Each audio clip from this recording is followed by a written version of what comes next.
Hi guys, welcome back here to the Hillside. Today we're going to harvest volunteer plants. Now what is a volunteer plant? Why should you let them grow in your garden? Why do I think them awesome? And what can you do about them? Let's find. So if you've ever grown potatoes before, you know you're always going to miss a couple, okay? So this is an example of some potatoes that got missed last year from growing potatoes in this bed right here. So what happens? The plants, the little seeds will overwinter, and in the spring they're going to grow all on their own, okay? They're going to volunteer up. I guess that's where the saying comes. You know, they voluntarily are going to grow back in your garden. Now, a lot of people may think these are just weeds, and they'll just go through and just pull them all out. Now, these are some beautiful Oregon sugar snap peas, some edible radish pods. Okay, these radishes are actually grown for the edible pod, not for the root or the bulb that you might eat off of a typical radish. But if you look right here very carefully, this is a potato. Okay, now I've already pulled out some of these amazing potatoes right here. Now this is a russet potato from last year. It was growing right here. So all these potatoes were free.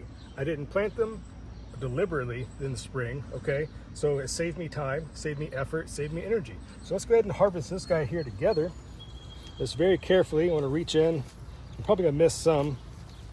Okay, so that was a fail, but the potatoes are actually down here. Hey, look at this. Oh, there you go, another russet potato. See what else I can find.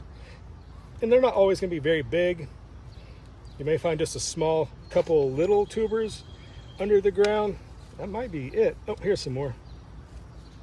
Okay, that's a rock, but here's another free potato. So these potatoes, like I mentioned, were grown last year. Oh, wow. Oh, check this out. Check that one out. Now that's an awesome find right there. These potatoes are amazing. I didn't do anything this spring whatsoever to grow them. They volunteered up. So if you just go through in the spring and just ruthlessly pull all your volunteer plants up, you're missing out on free food, okay? Free food that you don't have to work on. You don't have to play, starting from seed or, watering or transplanting or hardening off. These plants are gonna do amazing.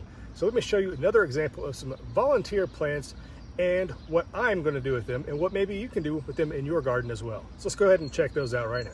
All right, so late spring, early summer is a great time to harvest your volunteer plants. Now look at these purple potatoes I grew last year.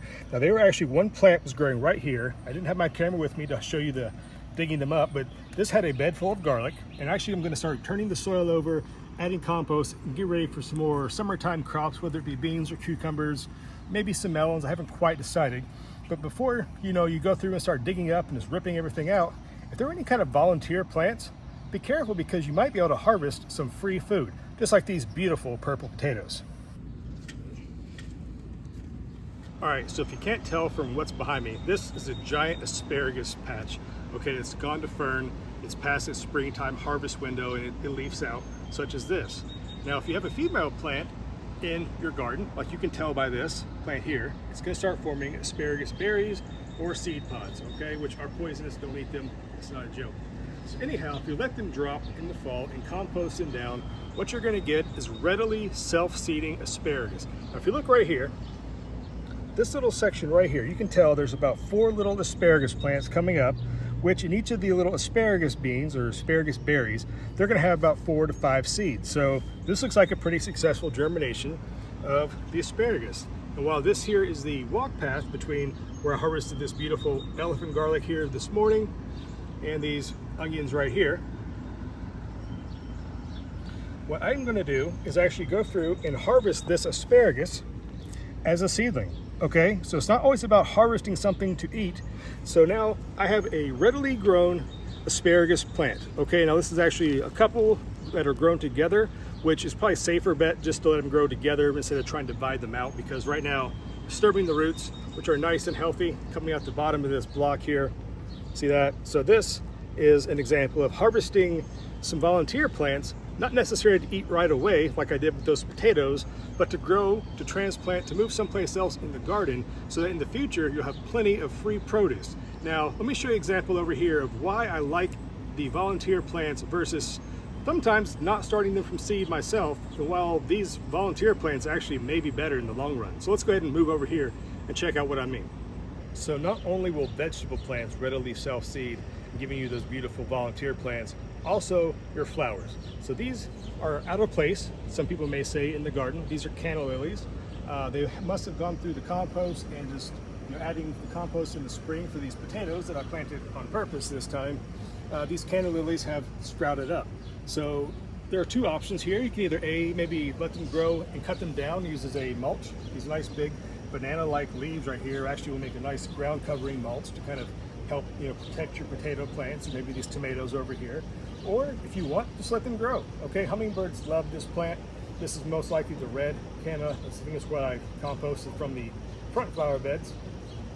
But yeah, so hummingbirds are gonna love this plant once it does get its nice, beautiful red blooms in the summer. And at the end of the year, if you don't like it where it's at, you can always dig it up, transplant it, move it to a place more desirable in a flower bed or some other such location of your choosing. So you know what? It doesn't have to be perfectly straight rows, guys. These plants don't know they're not planted in straight rows. They're growing just fine. You're gonna get plenty of food, plenty of flowers, plenty of just all-around gardening enjoyment from letting your plants grow where they want to, volunteering where they feel that they're best suited. The root systems are going to be so much stronger, they're going to be healthier, be able to resist drought and high temperatures, wind, etc., etc. Much, much, much better than the plants you grow from seed indoors that may not be as resilient to the elements as they were pampered. I mean, we baby our seedlings, don't we, guys? We put them high value grow lights and fertilizers and seed starting mix and all these kind of things to give them the best opportunity to grow, while these plants just decided they were going to grow on their own from the compost. Look how healthy these guys are, man. These are just absolutely fantastically healthy plants. So like I said, give volunteer plants a try. So if you're a seed gardener like I am, meaning you start things from seed, you enjoy planting different varieties. Now this is an heirloom tomato. It looks healthy, it's vibrant, it's wonderful. But you know what? I did not plant this from seed. This is a volunteer plant from last year. Okay, so this plant here, and there's actually another tomato over here. This one's kind of falling down with actually having start to develop some fruit on it as well, which is amazing. And if you look in the background, another amazing tomato. So tomatoes will prolifically self-seed and come up as volunteer plants. So how many times have we, in the winter time, you get excited, you're going to plant your seeds, you're going to water things religiously, you're going to buy potting soil, do all of these things, only to bring them out early in the season, and either they get sun scald from being exposed to the sun too early, cold temperatures stunt them, maybe insect pressure gets to them, and you've wasted 2 months of your winter time, spring, on a plant that didn't survive. Okay, so now this plant here is one of many. Now what I did is I started all my tomatoes from seed. I had them in the ground. We had a super cold snap. I was afraid we were going to lose them. Now right here in this exact patch, there were probably 10 different tomato plants growing. And I kid you not, they all survived a light frost. Okay, maybe not light frost. I think it got to 34 degrees Fahrenheit, so we'll call it like 1 degree Celsius, thereabouts. So most of the very, very tender plants were set back. They experienced like some cold damage. You can tell some of the leaves were kind of like not happy because of the cold. These plants thrived. Okay, so I dug about 6 of these up. I transplanted them down to where my urban lot is as an experiment of just to see how they will do. So sometimes growing plants from a volunteer may actually result in a healthier, more vibrant, more resilient type plant than ones we may grow in the store. So think about that next time before you ever just wholeheartedly come through and just clear all your volunteer plants out of your garden. It may be worthwhile to save at least 1 or 2 just to see what you get. So I know one person, I'll give you a story, told me they never ever save volunteer plants because they could never tell what they might be. So I thought about that and I was like, okay, if you're growing a hybrid tomato and it grows from seed, you may not know what the parents were or what you're actually going to get, okay? Which is a valid point. However, this person told me, and I kid you not, I'm not going to use any names, said they don't save volunteer plants because they don't know what they might become, because he doesn't want to spend his entire summer growing a squash tomato hybrid that turns out to be awful, or a pepper that has been crossed with like a cucumber or something. So this begs a lot of questions and poses a lot of questions out there, but I'll just leave it at that. So you're not going to get a random cross. Okay, now if you grow heirloom tomatoes, they're not going to cross very readily with even other tomatoes. Okay, they're pretty much self-fertile. So this, I'm guaranteed, I know for a fact, in this row here, where the one all the same varieties of a heirloom tomato. So I grew that, it was wonderful. Some old tomatoes fell down to the ground in the fall and have given me 3 healthy, amazing plants. So don't be afraid to save your plants. And worst case scenario, what if you do save a tomato plant and it is a nice cross, okay? It might be super awesome, it may not be that great, but you know what? It was a free plant, it was a strong plant. You might end up with something even better than you grew to start off with, and then you can save seeds from that and then deliberately either A, let a couple fruit fall to the ground and just kind of mark it off, remember. So in the spring, you can actually dig those up as some free plants.